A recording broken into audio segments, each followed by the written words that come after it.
A suicide note, 1964. As I prepare to take my life, I feel it necessary to assuage any guilt or pain I have introduced through this act. It is not the fault of anyone other than him. For once I awoke and felt his presence, and once I awoke and saw his form. Once again I awoke and heard his voice, and looked into his eyes. I cannot sleep without fear of what I might next awake to experience. I cannot ever wake. Goodbye.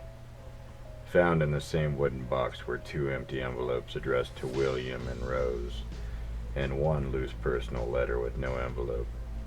Dearest Lenny, I have prayed for you.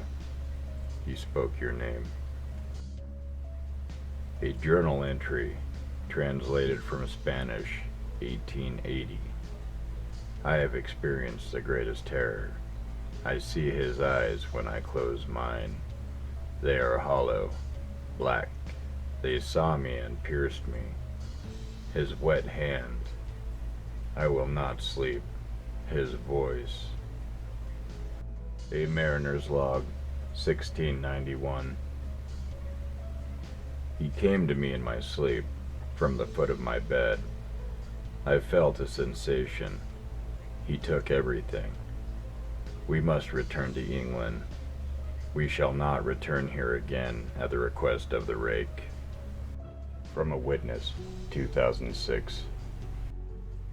3 years ago, I had just returned from a trip from Niagara Falls with my family for the 4th of July. We were all very exhausted after a long day of driving, so my husband and I put the kids right to bed and called it a night. At about 4 a.m., I woke up thinking my husband had gotten up to use the restroom. I used a moment to steal the sheets back, only to wake him up in the process. I apologized and told him I thought he had gotten out of bed. When he turned to face me, he gasped and pulled his feet up from the end of the bed so quickly his knee almost knocked me out of the bed. He then grabbed me and said nothing. After adjusting to the dark for a half second, I was able to see what caused the strange reaction.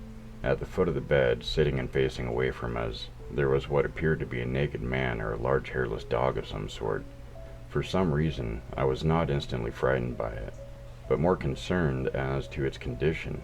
At this point, I was somewhat under the assumption that we were supposed to help it. My husband was peering over his arm and knee, tucked into the fetal position, occasionally glancing at me before returning to the creature. In a flurry of motion, the creature scrambled around the side of the bed and then crawled quickly in flailing sort of motion right along the bed until it was less than a foot from my husband's face. The creature was completely silent for about 30 seconds, or probably close to 5. It just seemed like a while, just looking at my husband. The creature then placed its hand on his knees and ran into the hallway leading to the kids' rooms. I screamed and ran for the light switch, planning to stop him before he hurt my children. When I got to the hallway, the light from the bedroom was enough to see it crouching and hunched over about 20 feet away. He turned around and looked directly at me, covered in blood. I flipped the switch on the wall and saw my daughter Clara. The creature ran down the stairs while my husband and I rushed to help our daughter. She was very badly injured and spoke only once more in her short life. She said, "He is the Rake." My husband drove his car into a lake that night while rushing our daughter to the hospital. He did not survive. Being a small town, news got around pretty quickly. The police were helpful at first, and the local news took a lot of interest as well. However, the story was never published, and the local television news never followed up either. For several months, my son Justin and I stayed in a hotel near my parents' house. After we decided to return home, I began looking for answers myself. I eventually located a man in the next town over who had a similar story. We got in contact and began talking about our experiences. He knew of 2 other people in New York who had seen the creature we now referred to as the Rake. It took the 4 of us about 2 solid years of hunting on the internet and writing letters to come up with a small collection of what we believed to be accounts of the Rake. None of them gave any details, history, or follow-up. One journal had an entry involving the creature in its first 3 pages and never mentioned it again. The ship's log explained nothing of the encounter, saying only that they were told to leave by the Rake. That was the last entry in the log. There were, however, many instances where the creature's visit was one of a series of visits with the same person. Multiple people also mentioned being spoken to, my daughter included.